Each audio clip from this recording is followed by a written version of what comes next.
Hoy nos adentramos en una historia, en una figura que todos creemos conocer, Sansón. Sí, el forzudo por excelencia, ¿no? Exacto. Pero los textos que tenemos delante nos dibujan a un personaje muchísimo más complejo. Mucho más. Estamos ante una historia de poder, de pasión, de traición y al final de una redención que es demoledora. Totalmente. Así que vamos a intentar desgranar la historia de este hombre. Un hombre dotado de una fuerza sobrehumana, pero que al final es vencido por debilidades muy humanas. La gran pregunta es, ¿cómo es posible que el hombre más fuerte de su tiempo termine ciego y esclavo? Vamos a analizarlo. Es que esa es la pregunta clave. Y para empezar, hay que entender el contexto. Se le llama juez de Israel. Pero, a ver, no pensemos en un magistrado con toga. Claro, no es esa la idea. Para nada. Eran más bien líderes carismáticos, caudillos que surgían en épocas de crisis. Y Sansón es el más atípico. No lidera ejércitos, es un héroe solitario. Pero lo fundamental, y esto es el eje de todo, es que su fuerza no era suya. No era algo genético, vamos. Ah, eso es importante. Provenía de una fuente divina y estaba ligada a un voto sagrado que su madre hizo por él, el voto de ser nazireo. Vale, detengámonos ahí, porque el concepto de nazireo es la base de todo. La mayoría lo asocia con no cortarse el pelo, pero es más complejo que eso, ¿verdad? Mucho más. Ser nazireo era una consagración total a Dios, y se basaba en 3 prohibiciones. La primera, sí, era no pasar navaja por su cabeza. El pelo largo era el símbolo visible. Vale. La segunda, no beber vino ni nada derivado de la uva, para mantener una pureza, una claridad. Y la tercera, ojo con esta, era no tocar ningún cadáver para no contaminarse. Entiendo. Lo fascinante es que Sansón vive toda su vida pues coqueteando con los límites de ese voto. Mucho antes de que aparezca Dalila.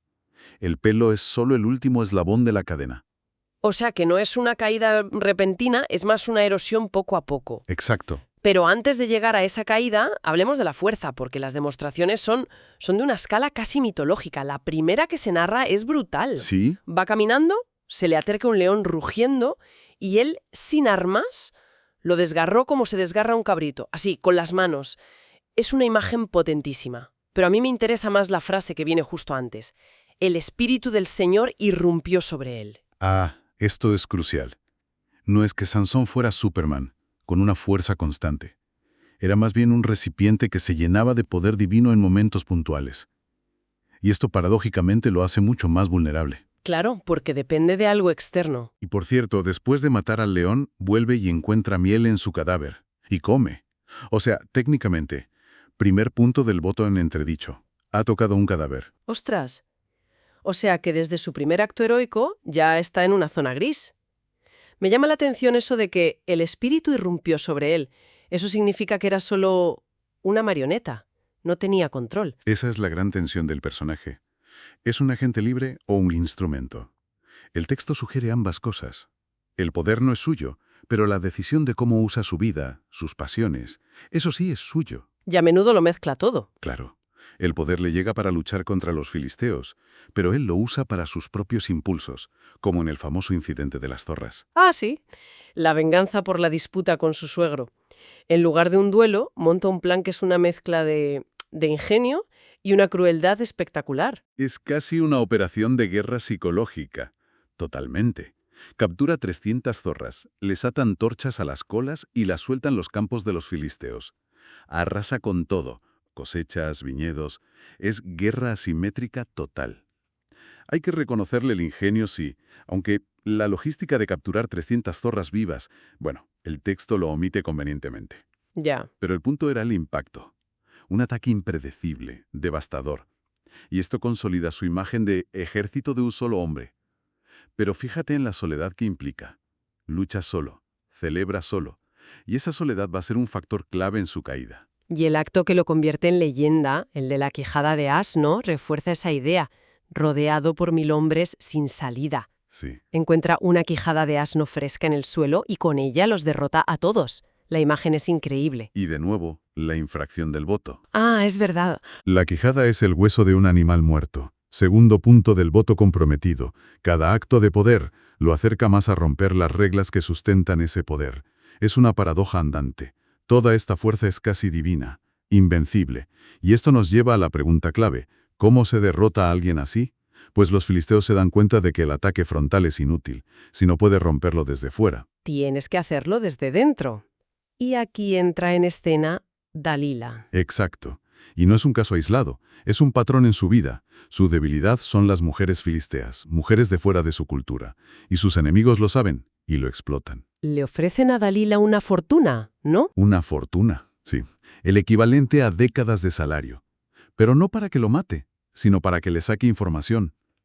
La misión de Dalila es un acto de espionaje. Y lo que sigue es un juego psicológico fascinante. Ella le pregunta directamente, ¿en qué consiste tu gran fuerza? Y él, en lugar de alarmarse, se pone a jugar. Le da respuestas falsas, sí. Si me atan con 7 cuerdas de arco frescas, seré débil.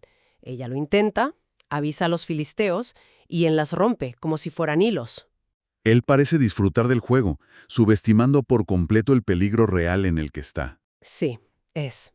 Aquí se ve la gran contradicción de Sansón, físicamente invencible, pero emocionalmente, pues, o muy ingenuo o arrogantemente confiado.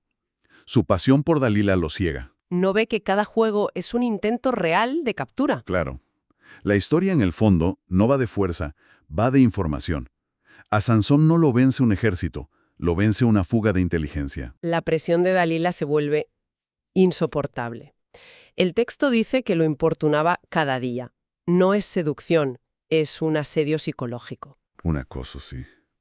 Y al final, él cede. Le cuenta el secreto. La frase es tremenda. Nunca se ha pasado navaja por mi cabeza. Si me raparan, perdería mi fuerza. Y sería como los demás hombres. En ese momento, le entrega el manual de instrucciones para su propia destrucción. Es el punto de no retorno. Y la caída no es solo física.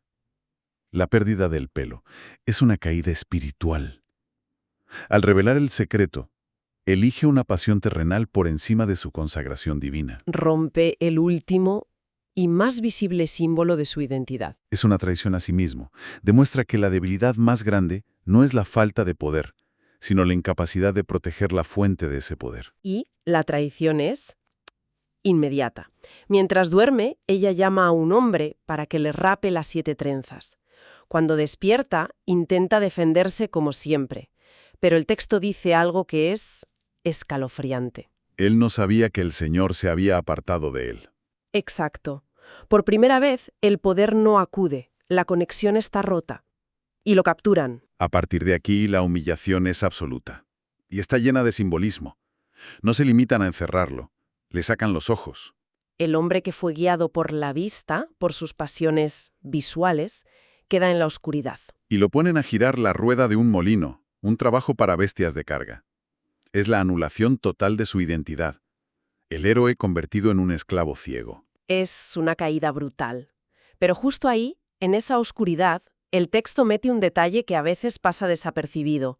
Una frase corta. Y el cabello de su cabeza comenzó a crecer. Eso es más que un apunte biológico, ¿no? Es una pista. Es la clave de todo el acto final.